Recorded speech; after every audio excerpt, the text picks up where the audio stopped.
the Fifth Management Plans Work Group, where we're working to develop the Fifth Management Plans. My name is Natalie Mast. I am the program manager working on the management plans here at ADWR. I'm going to hand the presentation over to McKenna just for a minute here. She will lay out some ground rules and kind of how we're going to conduct this meeting. And then we will jump right into our agenda today. Thank you, Natalie. Hi, everyone. My name is McKenna Welsh. Thank you for joining us today. I'm going to be going over the webinar instructions. Please remain muted unless you are speaking. And if you would like to speak, please type your name in the chat. If you would prefer to have your questions or comments read aloud instead, you can also type those into the chat. Please send your messages to everyone so that they do not get missed. And if you have any technical difficulties, please contact the ADWR help desk. Their phone number and email are on the screen.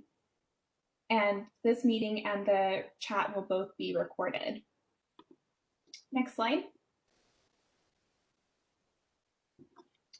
So one thing that is new since our last full work group meeting, we've launched these Google Form questionnaires. So we've created these questionnaires that have questions regarding the concepts that are presented at each subgroup meeting. And there's also a space for general feedback as well. The link is provided here on the slide, and I will also include that in the chat right now. So everyone can click on that link if they would like to fill out the questionnaire. If you're planning on providing feedback, we ask that you try to fill it out within a week of each meeting. If it's been longer than a week and you still want to provide feedback, you can always email us at managementplans@azwater.gov. Next slide. And then another thing that is new are these timers that we've been using on some question slides. So we know that we cover a lot of information in these meetings, and we wanted to make sure that we were providing enough time for you to develop any questions or comments that you have. So we started incorporating these timers throughout the presentation. The timers are just there as a way to ensure that we are pausing and providing more time for input. And this slide just shows an example of what that timer looks like. And that's it for me. I'll pass it back to Natalie. Thank you.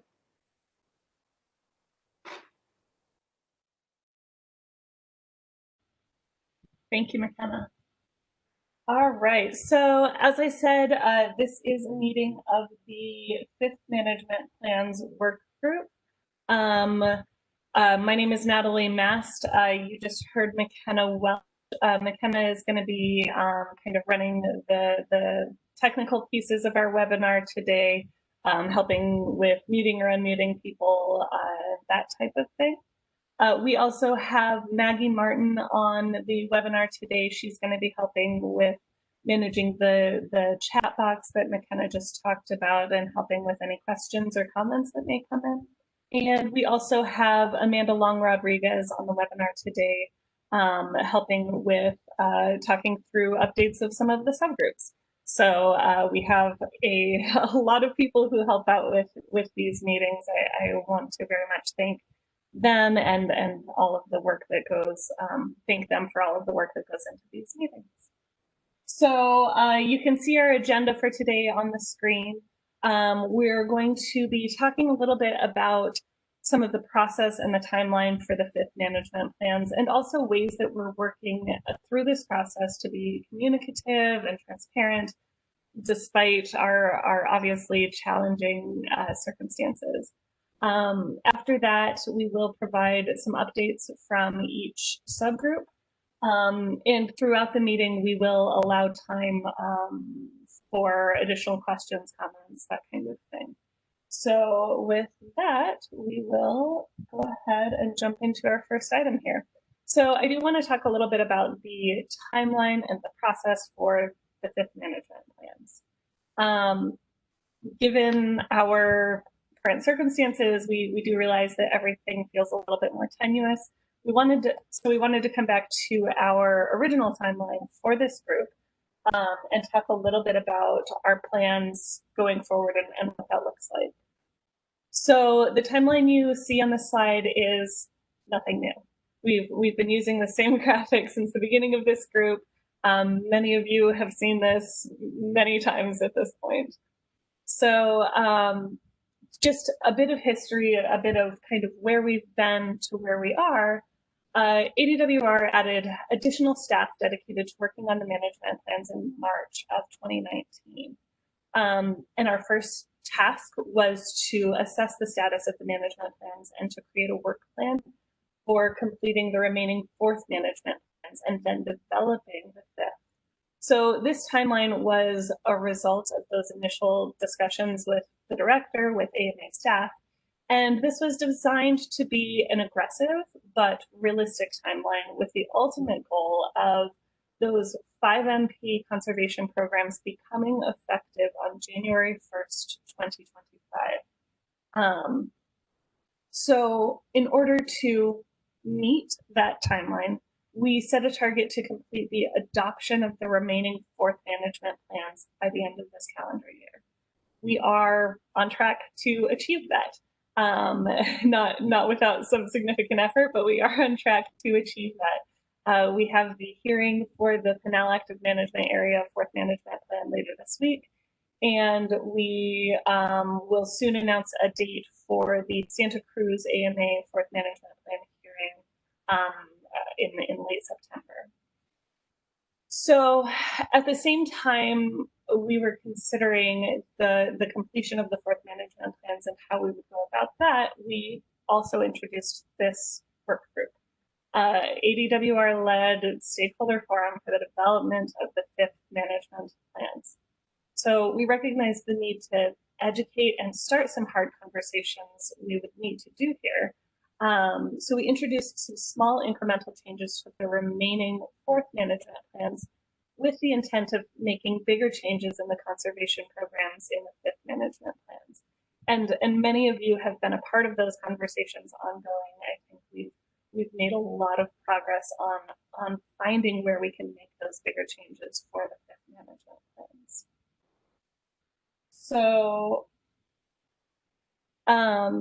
from the first meeting of this group in July 2019 through the beginning of this year, we worked through some of the background. So you can see on this timeline here that was kind of the initial phase for this work group was kind of the program analysis stage. So we worked through the background of each sector's data and the existing conservation programs, and have recently moved into more discussions of policy to further develop ideas we've heard on those existing programs and on potential new conservation programs.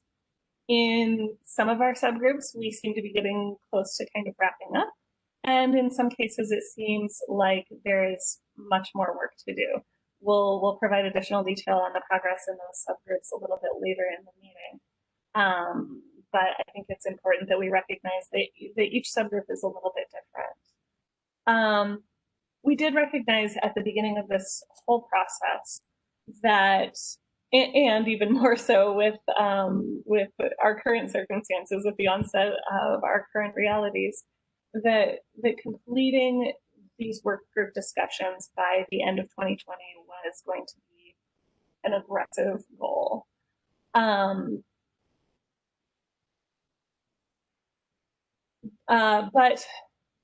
And so we anticipated that was going to be an aggressive goal.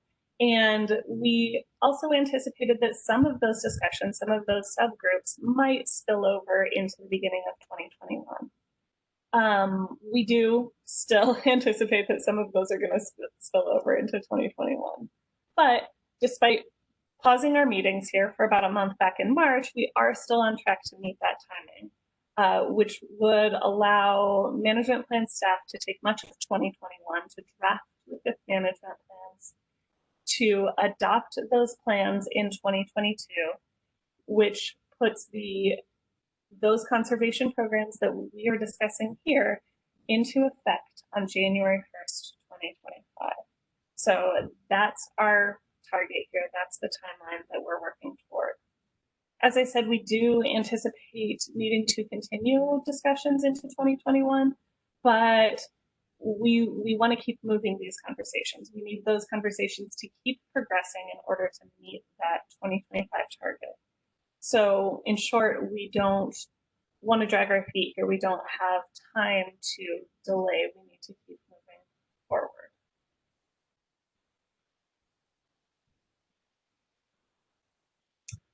So we do recognize that the online format can be challenging for having these conversations, for having kind of natural interactions and back and forth about these things. So we've been working to adjust and improve some of our meeting and communication methods as we've kind of gotten further into this online format.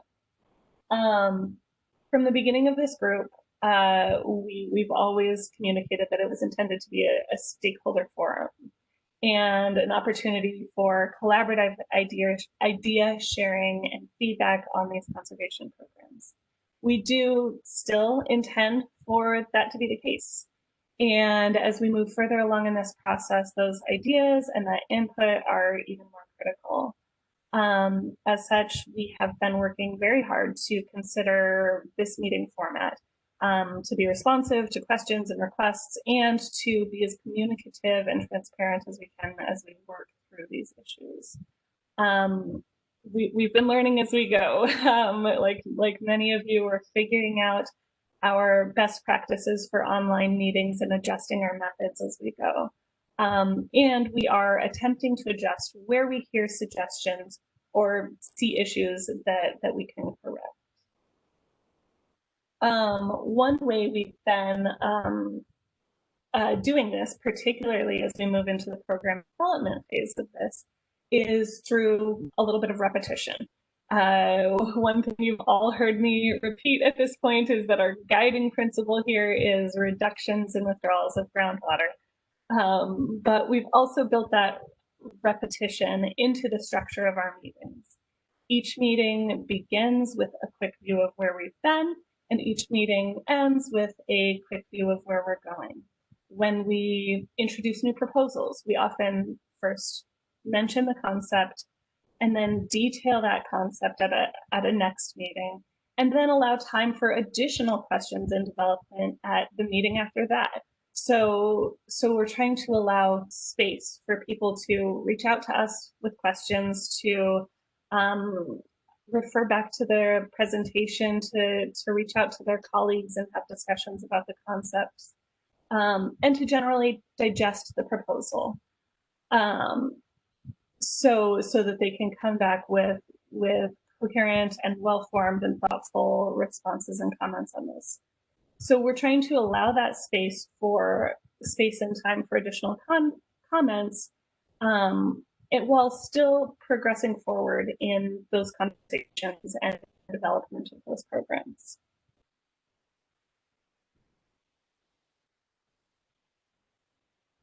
So as McKenna mentioned at the beginning of the meeting, we've also begun adding in a couple additional methods for these meetings that we hope will improve the engagement both in the meetings and allowing for additional engagement after the meetings.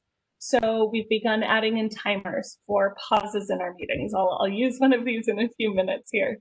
We know that silence, that dead air, can be a little bit awkward in these types of meetings. But the use of these timers, we think, allows for a predictable but brief pause in our presentations to allow time for people to formulate their questions, type their questions into the chat box, or ask to comment, or otherwise kind of consider what their comments might be. We've also begun developing questionnaires for each meeting, as McKenna mentioned, allowing still more methods and space for people to consider these issues and easily make their voices heard on these very important issues. So we've already heard feedback about the questionnaires in particular working well for people with more complex issues, or where they may want to discuss their response with their broader organization that allows them more time and the ability to better formulate their thoughts in response to the types of things we're considering in each meeting. So I do have one more resource to cover today, but I would like to take one of those pauses we mentioned right now to allow some time for additional questions and comments on what you've heard so far. So, oops, that's not set correctly. Sorry about that. We will, so I'll start this timer. We'll pause for 1 minute here. And as McKenna said at the beginning, you can type any questions into the chat box that you can see in that little chat bubble in WebEx, or you can just type your name into the chat box and we'll help you unmute in the order that names come in.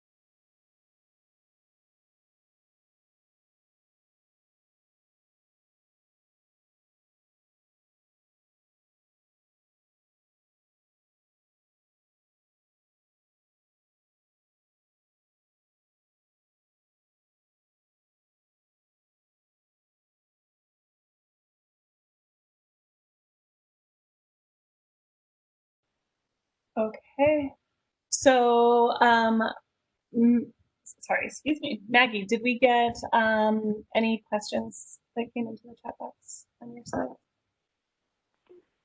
Thanks, Natalie. One question here from Tina. She's wondering if you can reiterate when the 4 MP changes go into effect. Great, yes, thank you, Tina. So the timeline that we're working on here is that we're going to adopt the remaining 4th management plans by the end of this year. There is a 2-year gap between when a plan is adopted and when those conservation programs go into effect. So you'll see that the effective date for those 4 MP conservation programs for Phoenix, Pinal, and Santa Cruz, those remaining ones that we are working through adopting this year, those conservation programs will go into effect on January 1st, 2023. And then as we're working through the 5th management plans, as I said, our target is to adopt those in 2022, which would put them into effect on January 1st, 2025.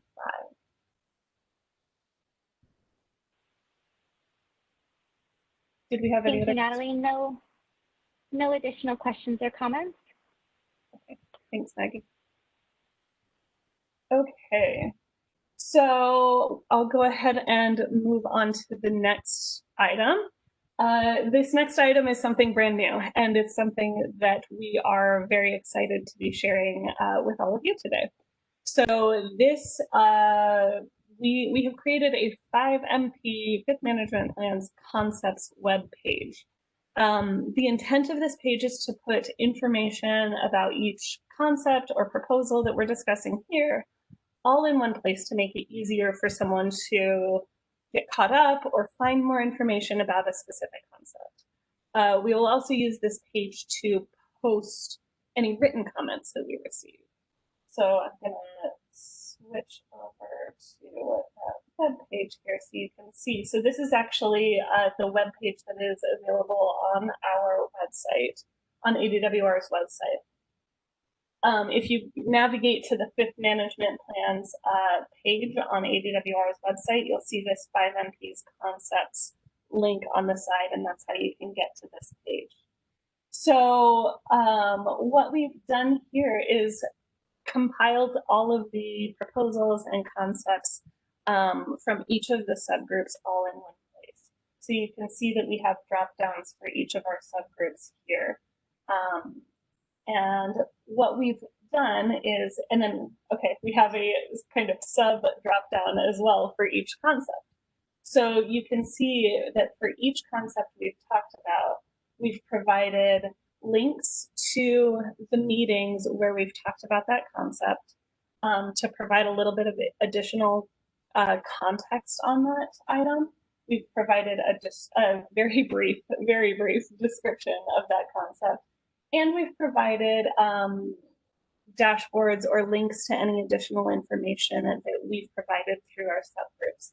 So in this example, this is an actual dashboard. This item is live, so it will filter and adjust. You can click and interact directly with this and also expand it right on that web page. So it's really something where we're trying to put everything all in one place and provide one location where people can go to get caught up and not have to scroll through the whole list and search through all of the individual meetings.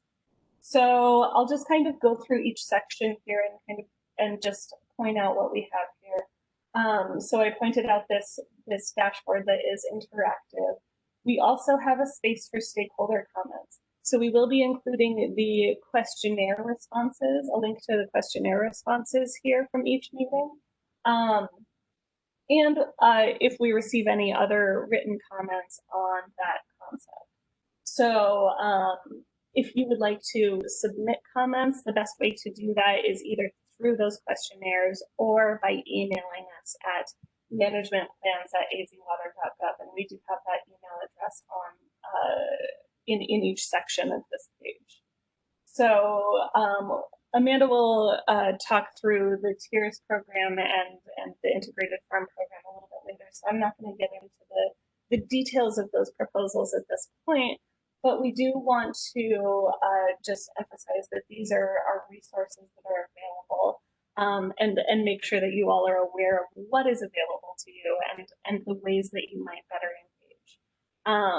Something that's really important to us, again, is that this is a collaborative process, that we're getting ideas and feedback from you as we further develop each of these proposals, as we work through these are very much draft proposals. So as we work through the details of these proposals and correct anything that might need to be corrected. So we need that engagement from all of you in order to really make these into the best programs that they can be. So I'll go ahead and open the integrated farm program. Again, we have a short description of the proposal, links to any meetings and a kind of a description of what was discussed in that meeting. And then in this example, we didn't have a dashboard or anything describing this, but we do have a graphic describing the program, describing some of the things that need to still be determined for that program. And then again, questionnaire responses down at the bottom. You'll notice in our industrial subgroup, well, we've only had one meeting of our industrial subgroup and we don't really have any active items in that general group at this time. So that piece is blank, but we are absolutely open to additional suggestions on how we might further develop that kind of general industrial conservation program or that subgroup. The turf breakout group, which is kind of under the industrial subgroup, has been quite active. So we do have a lot of the details on that proposed golf course conservation program available here, including, again, links to the various meetings where we've talked about it, what we talked about at each meeting. We had presented a proposal calculator to allow individual courses to calculate an estimate of what their conservation allotment would be under this proposal. And also a description of what that proposal looks like. So again, we're trying to provide as much information as we can, provide all of those things, all of those resources all in one place.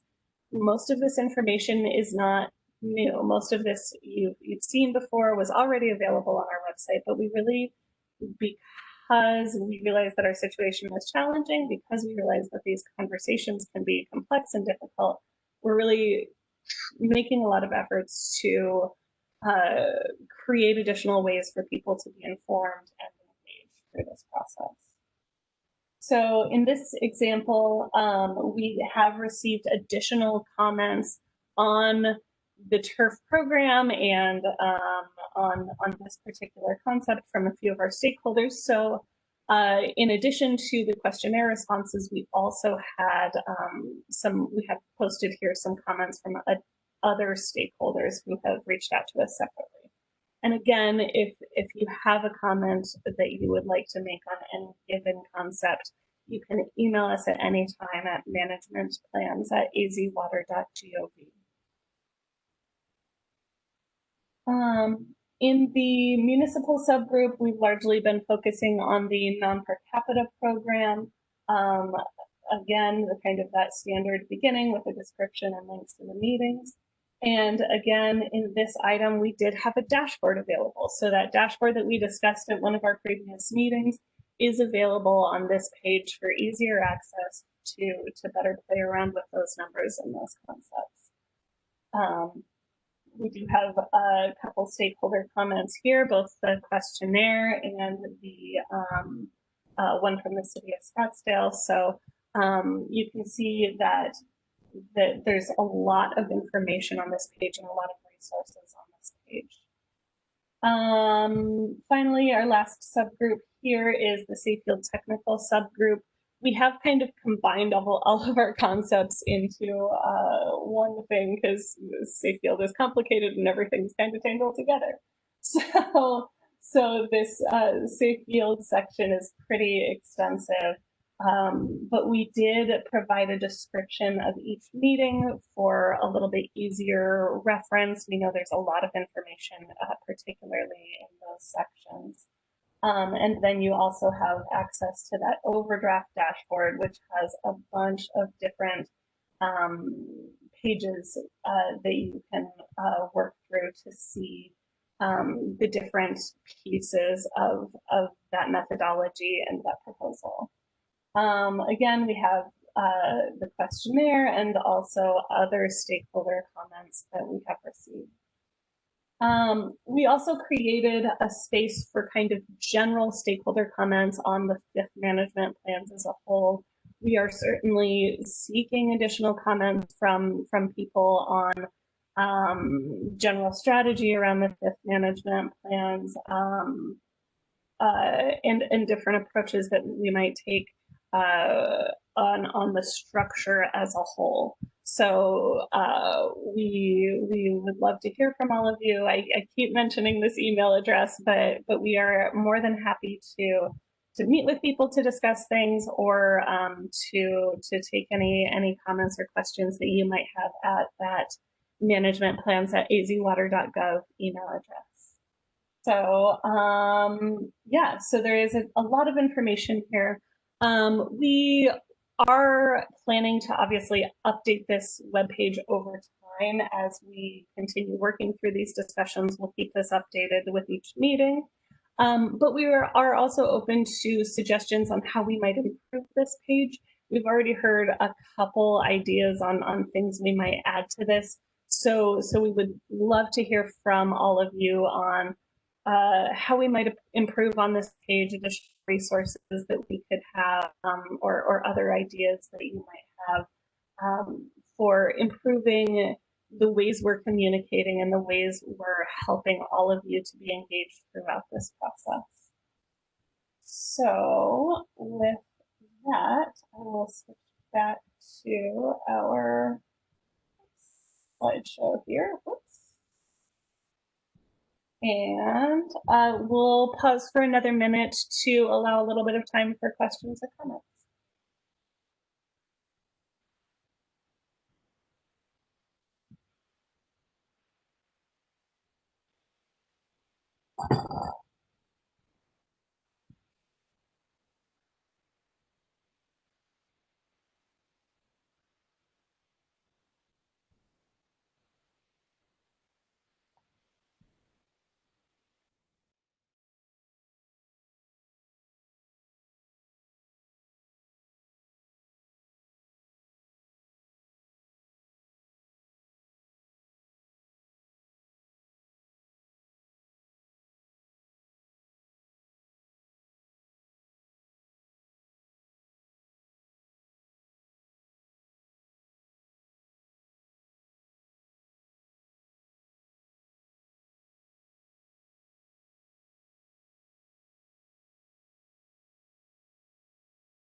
All right.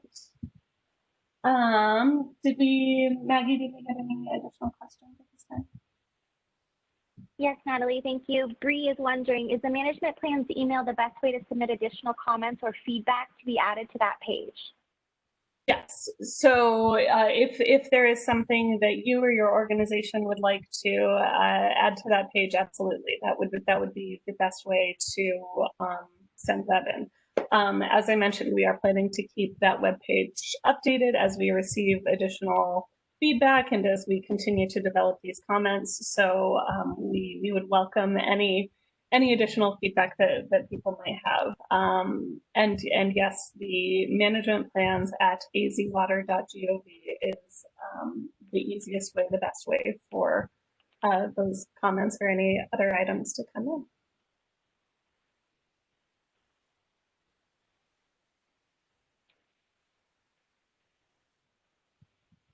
I'm not seeing any additional comments or questions right now. I'm not sure, Wally Wilson, if you wanted to speak. He's commented pin drop.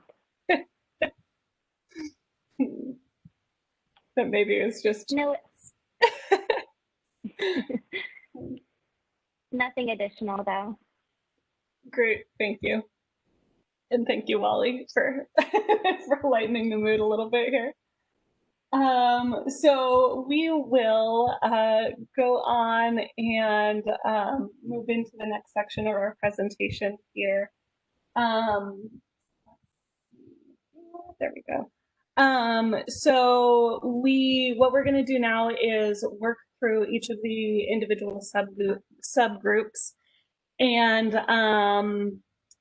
provide just an update on the work that each group is doing, where we're at with each of those groups.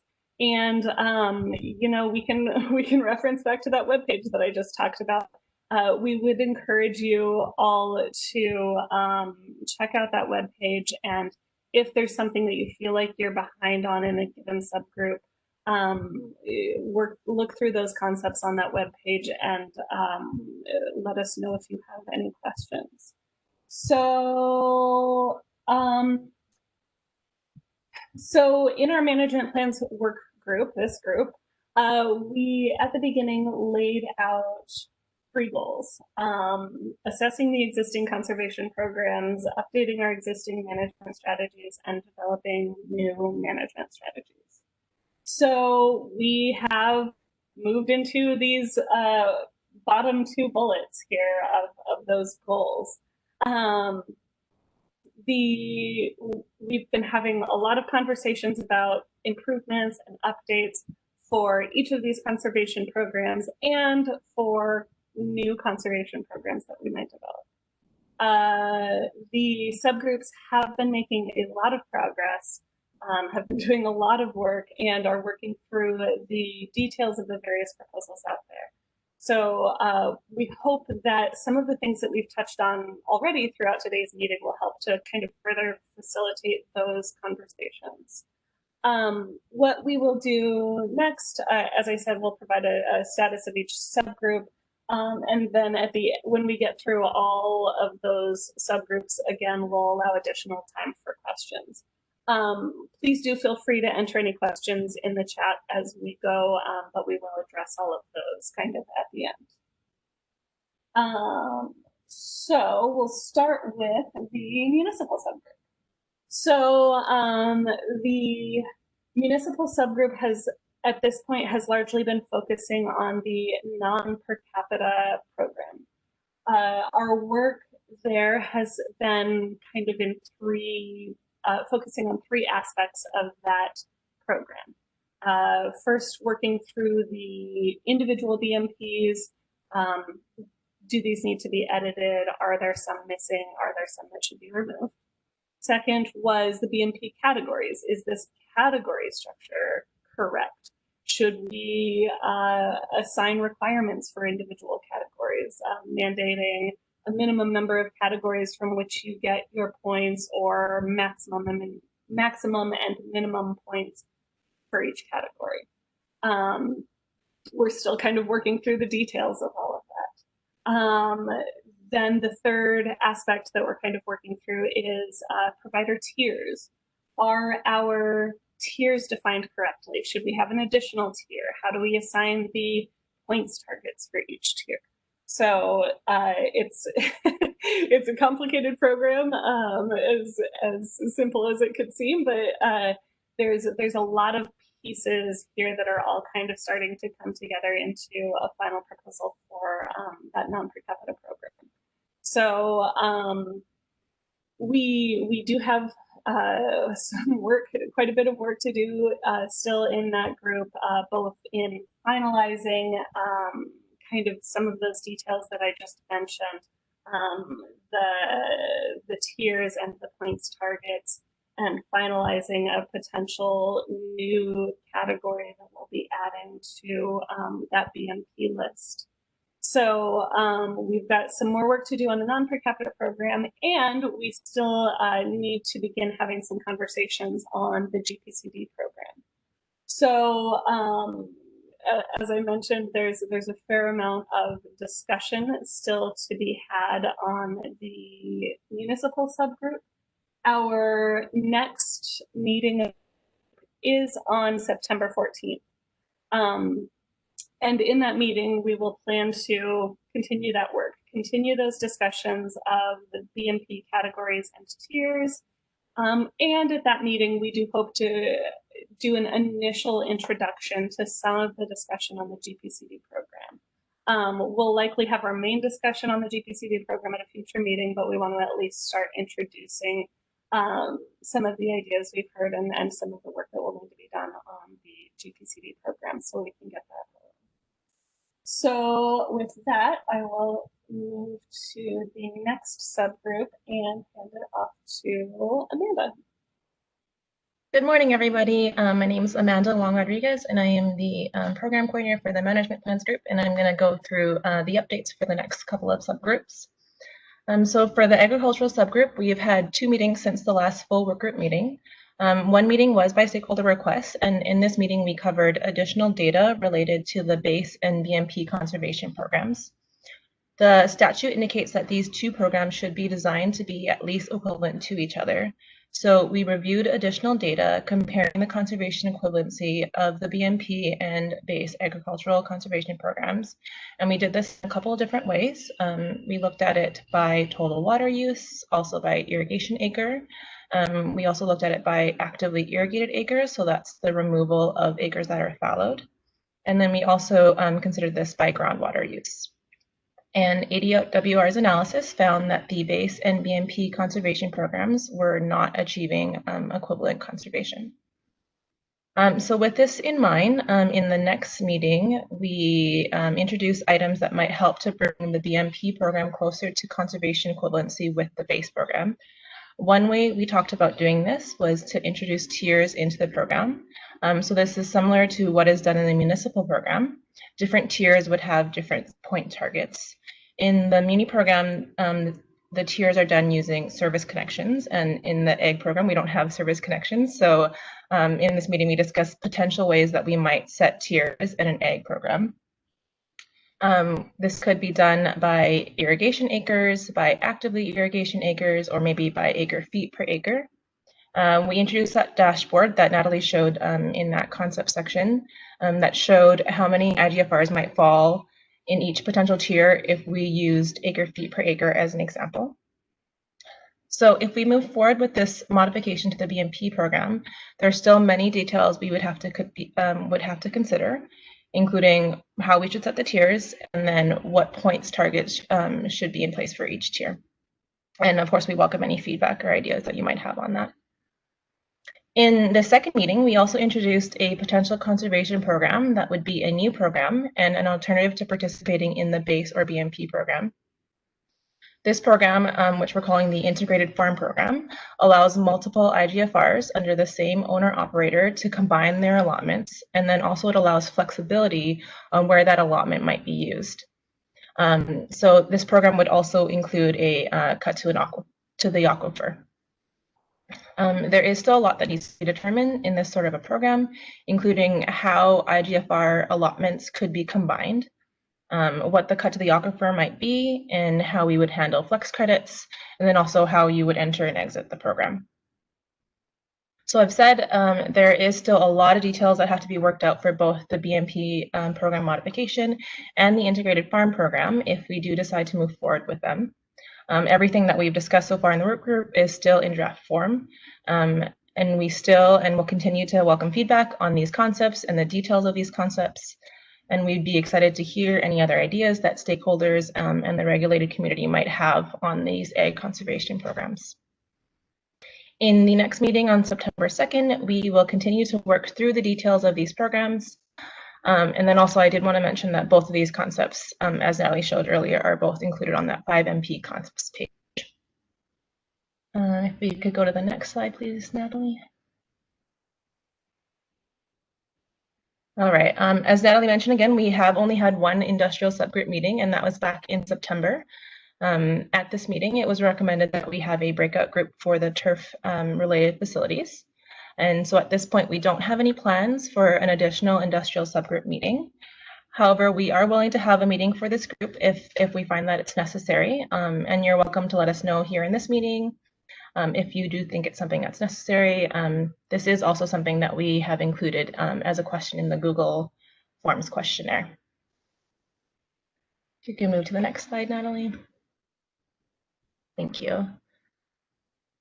So for the turf subgroup breakout meetings, in the previous meetings, we discussed the existing conservation programs and created a list of goals, needs, and wants for the 5th management plan.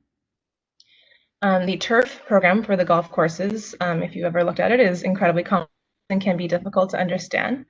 So along with equity, feasibility, and reducing withdrawals of groundwater, part of our goals with this program was to increase transparency and make this program easier to understand. So we've had 2 meetings since the last turf breakout. In the first meeting, we had a guest presentation from Dr. Paul Brown, who is the University of Arizona Extension Specialist. He provided the group with an update of an expanded analysis of turf water duties, including updated consumptive use information. And this was information that we use in the development of an updated allotment calculation method. We then described the process that we took to develop an allotment calculation method for the turf conservation program for golf courses.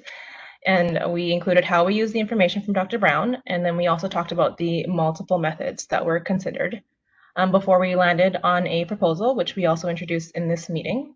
This proposed method centered on breaking the golf courses into 2 categories based on their acres per hole. So there is a above 5 acres per hole category and then a below 5 acres hole category, with the smaller acres per hole category having a more generous allotment calculation method than the larger acres per hole category. In the second meeting since the last full work group, we continued discussion of the proposed method, including how that method might look in each AMA and how we might modify that method to fit each AMA. And as Natalie mentioned, we also introduced a calculator to help with understanding the proposal. And that calculator, again, is located on that 5MP's Concepts webpage. So far, most of the work that we've done in this group has been golf course related. But in the second meeting, we also started introducing the discussion of other turf related items, including potential modifications to the effluent adjustment. We want to recognize that there has been a change in the value and use of effluent, so we kind of started discussing potential changes to this. We also talked about allotment additions, which ones may no longer be relevant or which ones may need to be adjusted. And then we also introduced a conversation about the flexibility accounts in the turf program. And then finally, we introduced potential modifications to turf facilities that are non-golf. And as we move forward, we'll continue the discussion about effluent adjustments, allotment additions, flex accounts, and also modifications to the non-golf turf facilities program. And then we'll also continue discussion about the golf allotment proposal. And again, we would like to welcome any feedback and suggestions that you have on any of these turf concepts. All of the potential changes in this program are still in draft form. that we'll have to continue discussing and developing. So we do appreciate any and welcome any feedback. If we can move to the next slide. Thank you. So for the Safe Field subgroup, in previous meetings, we discussed the annual components of the Safe Field calculation and then began discussing the long-term analysis. Since the last work group meeting, we've had one meeting, which continued the discussion of a couple outstanding annual components. The first is the inclusion of municipal incidental recharge in all the AMAs, as this was something that was not originally included for the Prescott and Santa Cruz AMA. And since there was some consensus for agricultural incidental recharge being a % rather than coming from the model, we also proposed a method to calculate this percentage of agricultural incidental recharge. We then continued discussion of the long-term analysis. We updated the overdraft dashboard, which Natalie showed earlier, to include the potential methods of looking at safe yield in the long term. These were concepts that were introduced at a previous meeting. However, we only did them for one AMA to explain the potential methods. The updated dashboard includes all of the ANAs and all of the methods and in a way that is interactive. So again, this dashboard is located on the Concepts page, and I believe it's also located on the AMA data page if you're familiar with that. In this dashboard, we also included a proposed method of looking at safe yield in the long run that we had some positive feedback on. This method is a combination of methods. It includes a short-term average of artificial components and a long-term average of natural components. So artificial components include things such as sector groundwater demand, and then natural components includes things like stream bed recharge and mountain front recharge. Also, since safe yield is incredibly complex and can be very difficult to talk about and communicate the status of, in this meeting, we also began discussing potential ways to communicate safe yield, including how do we determine safe yield status, and how do we talk about it in a way that can be compelling and understood by multiple stakeholders. Should we communicate this as how far we are from safe yield? Is this something that we should look at by sector? Or maybe it's just directionality. What direction is the AMA headed in terms of safe yield? Or maybe our communication strategy should be a combination of all of these things. So in the next meeting, we will continue to discuss the long-term method, including how we might define those long and short-term averages. And then we'll also continue the discussion on communication strategies for safe yield. So again, we welcome any ideas, feedbacks, and discussion on any of these safe yield items. If you can move to the next slide, Natalie. Thank you. So I think we'll start that timer again for all the subgroup updates. Thank you.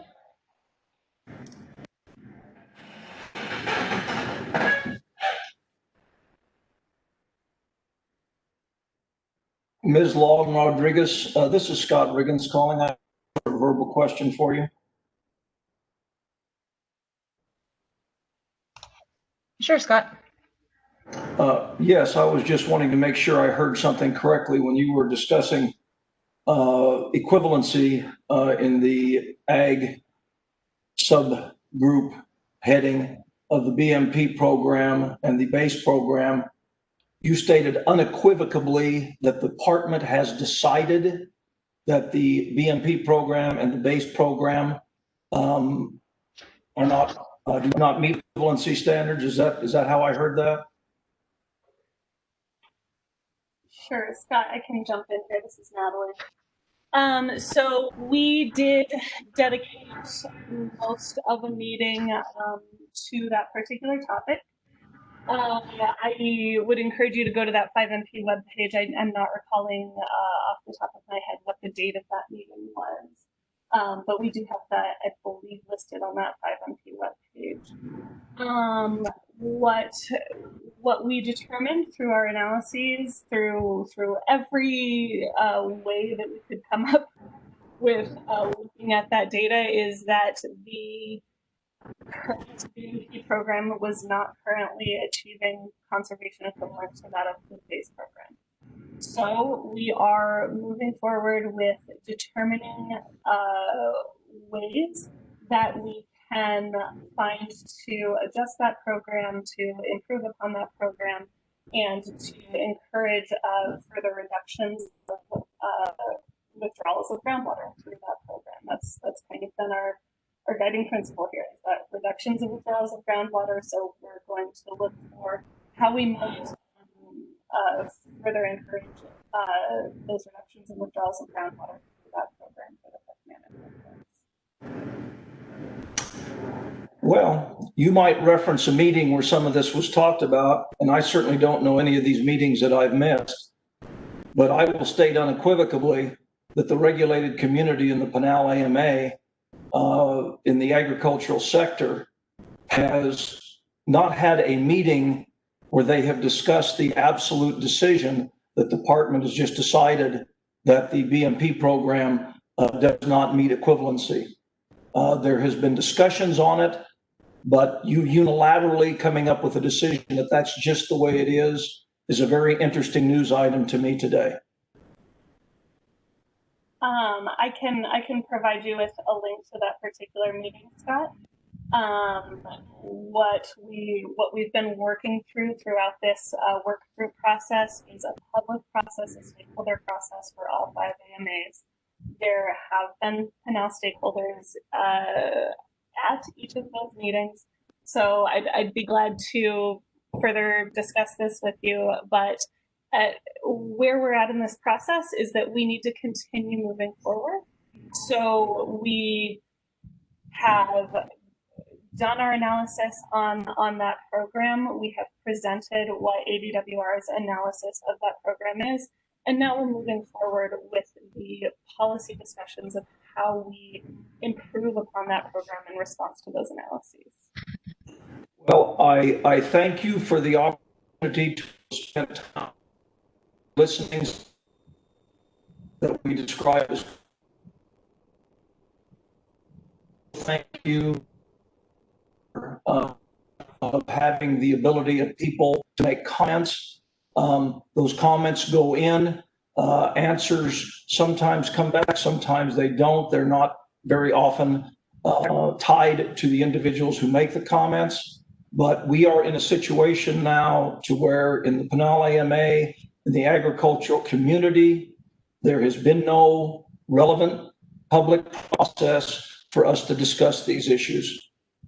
There has been the department moving forward with their listening sessions. And I suppose the public is just going to need to find a way to get some of their long-held beliefs and factual realities expressed to the department, because these listening meetings where you have an agenda and you spend the entire time talking about what it is that you want to tell us is getting us further and further down a rabbit hole of difficulty. So I'll turn loose at that point. Thank you very much for your time. Thanks, Scott. I will, before we move on here, I will just say in response that, as I said, these meetings are for all 5 AMAs. We have had broad representation at each of these meetings, and that this is the public process. We've made that very clear from the beginning, that this is the stakeholder forum for these conversations. So this is the public process. Conversations can occur, and we're happy to provide additional space. We've been providing additional methods, as I have detailed throughout this meeting. We're providing additional methods for those pieces of engagement and ways. We'll go ahead and move on, though, so we don't end up just talking in circles here. I don't want to talk in circles, but since you had a follow-up, I just have one very short follow-up. We're going to move on now, Scott. This is Carol. We're moving on now. Thank you. We have limited time for this meeting. We need to be respectful. We've covered this topic. And every time I try to have a discussion, that's exactly what we do. Scott, so that's your public process. Thank you very much for your time, Carol. Thank you. Thanks, Scott, and thanks, Carol. Maggie, did we have any additional comments on the chat? Yes, Natalie, thank you. I have a comment here from Leslie. She says, nice job and good way to keep the herd together. Question here from Jennifer. She's mentioned, why is it called a non-per capita program? That's a good question. Thanks, Jennifer. So the municipal conservation programs are kind of split into two different categories. There is the GPCD program, which is a gallons per capita per day, and there is a non-per capita program, which is a best management practices type of program for those conservation programs. So it's really just kind of differentiating that one is a per capita program and one is not. I'll agree with you that it's not the selling, but that's the name of it. So yeah. Did we have anything else, Maggie? Thank you, Natalie. Question here from Joanne. She's wondering, will there be a 5 MP meeting for the GPCD program?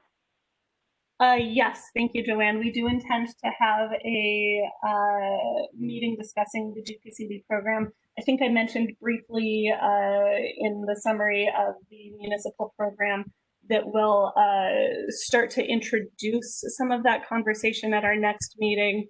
But since we do still have quite a bit to cover on the BMP program, we will still largely be focusing on that. So we will introduce some of the concepts, some of the things we've heard on the GPCD program at our next meeting, and we'll probably largely focus the following meeting on the GPCD program. Those agendas are kind of tentative, depending on how that next meeting goes, but that's our general plan or timeline at this point. Thanks, Natalie. Question here from Stephanie. She's wondering if you can please explain more about the Sayfield subgroup. What does Sayfield mean? Thanks. Sure, thanks, Stephanie. So Sayfield is the management goal of 3 of the 5 AMAs, and it's also a portion of the Santa Cruz AMA as well. The Pinal AMA has a little bit of a different goal, and it is defined in statute as a attempt to achieve and thereafter maintain a long-term balance between the annual groundwater withdrawal in an active management area and the annual amounts of natural and artificial recharge in the active management area. So it's a combination of 2 different things, and it is something that is kind of difficult to understand and to use in practice. So in this subgroup, we are working through kind of those annual components and what we use to calculate that, and then also a discussion of how we want to talk about it in the long term, and how we also want to describe and address the thereafter maintain portion of the definition. Thanks, Amanda. Comment here from Stephanie Smallhouse. She's mentioned, I also appreciate the process. However, I have to agree with Scott Riggins in that I have taken note of several questions that have arisen during the process, which I don't think have necessarily been addressed when asked at the time. Maybe there should be an opportunity for the Pinal Ag folks to get together just to run through these questions to get to specific answers rather than another presentation until those are specifically addressed.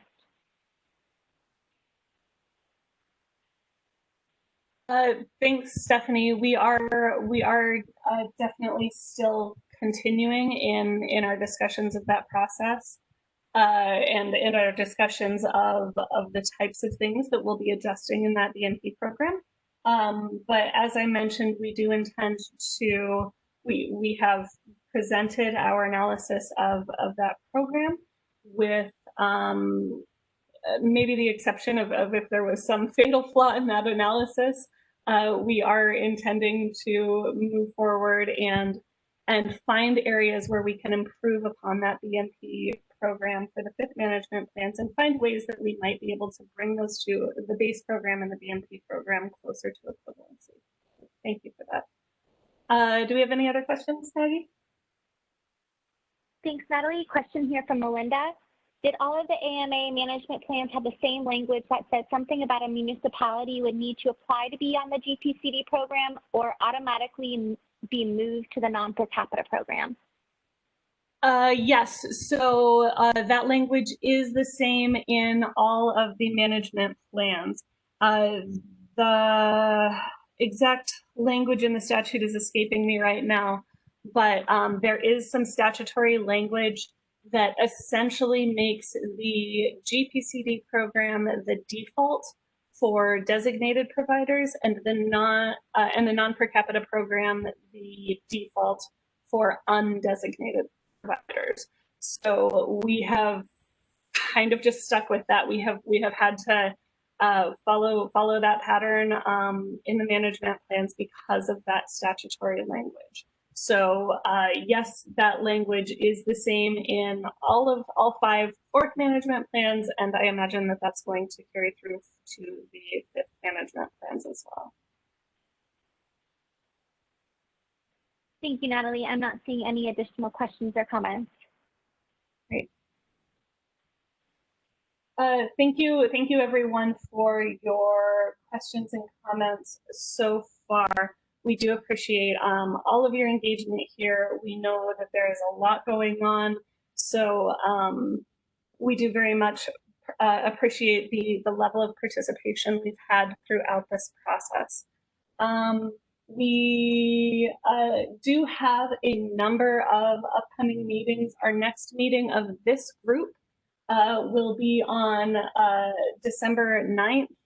And we will have at least one subgroup meeting between now and then for each subgroup.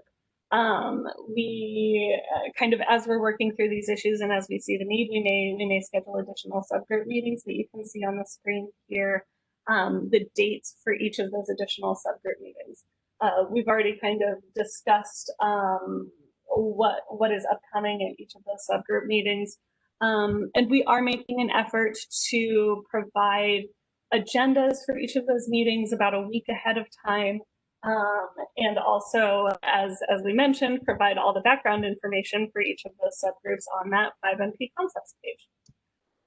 So, so I would like to encourage everyone to fill out the questionnaire, ask any questions that you may have there, or also send us an email at managementplans@azwater.gov. Please do look at that concepts page. We would love to have additional feedback on that and how we might expand on that and improve that page as well. We do also have additional meetings coming up. Please check out ADWR's public meetings page. As I mentioned earlier, the hearing for the Pinal 4th Management Plan is this Thursday, and the hearing for the Santa Cruz AMA 4th Management Plan will be in September. So we have a lot of things coming up, and both for the 4th Management Plans and for the 5th Management Plans. Maggie, did we have any additional questions come in before I close out today? Yes, Natalie, a couple more questions here.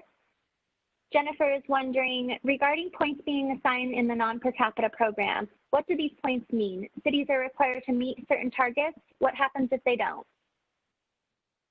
Thanks, Jennifer. So what we're working to do in the non-per capita program is assign a points target for each tier. So the tiers are defined by service connections. And each BMP is either, well, we're still kind of having discussions of whether each BMP will just be worth 1 point or whether certain BMPs might be worth multiple points. So what those points mean is that if a city or provider meets the criteria to kind of check off that BMP to say they've done that BMP, then they can count that toward their total. And each tier of provider will have a target total for which that they'd have to achieve in order to be in compliance. So, so we're working still to, as I said, we're still kind of having some discussions of whether the BMP should be worth 1 point or which, or if they should be worth multiple points for ones that are maybe expensive or more difficult to implement. We're still having discussions of what those final points targets are for each tier. So we will be discussing that in some more detail in our next municipal meeting. Let me go back a slide really quick, which will be on September 14th.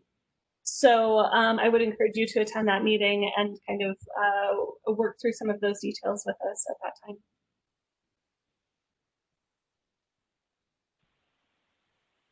Thank you, Natalie. A couple more questions here.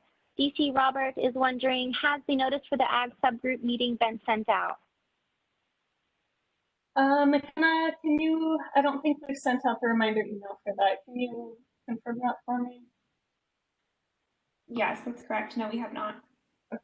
So we typically send out the reminder emails and the agendas for each subgroup about a week ahead of time. Sometimes that's not quite exact, but that's what we shoot for. So that will be coming, I suppose, in the very near future. Thank you, Natalie. Question from Nicholas. Can you share the link for the ongoing updates portal on the 5th management plan update? So we can, oh, it looks like somebody's already put the concepts page link in the chat box. So yeah, so that concepts page can be accessed. If you go to ADWR's homepage, there is a link to the 5th management plans page on that homepage. And on the right-hand sidebar of that 5th management plans page, there will be a link that says 5MP's concepts. So there's a couple different ways that you can access that, even if you don't have the direct link. Yeah, and we do hope that you all will take a look at that page. Thank you, Nick. Thank you, Natalie. Patrick is wondering if you can provide some details about the panel hearing this Thursday. Sure. So I would encourage you all to, Patrick, I would encourage you to visit ADWR's public meetings calendar because there are a lot of details there. So that hearing is at 1 p.m. on Thursday. We are providing, we are highly encouraging people to participate via webinar for that hearing. And if you would like to attend in person, we are requesting that people RSVP so that we can plan for appropriate distancing. There's a link to the webinar. There's a link to an additional details document on our webpage. If you go to the management plans webpage or to that public meetings calendar on ADWR's website, you can find all of the details there. It would take me a really long time to go through all of those details. But we are encouraging people to participate via webinar for that hearing. We will be allowing, in this instance, normally we wouldn't allow people to sit through the webinar for that type of a hearing, but given our current situation, we are allowing people who are participating via webinar to participate in the hearing and make comments in a similar way that people in person would be. So those who are on the webinar will be allowed to make verbal comments during that hearing. Did we have any additional questions? No additional questions. Thanks, Natalie. It looks like, oh, thank you, Brett, for providing that public meetings calendar link for everyone as well. I appreciate that. All right, so we will go ahead and wrap up today. I do, again, appreciate everyone's engagement throughout this process. Please do fill out the questionnaire. McKenna, if you could, there's that perfect link in the chat box. We have that link again, and also the link will be available in the presentation, which will be posted on our webpage. So please fill out that questionnaire. We are looking for as much feedback as we can get from people. We do appreciate all of your engagement and all of the questions that we've received throughout this meeting. So thank you all for being here. Thank you for the time and thought that you've put into this process. And we hope you all stay safe. Thank you.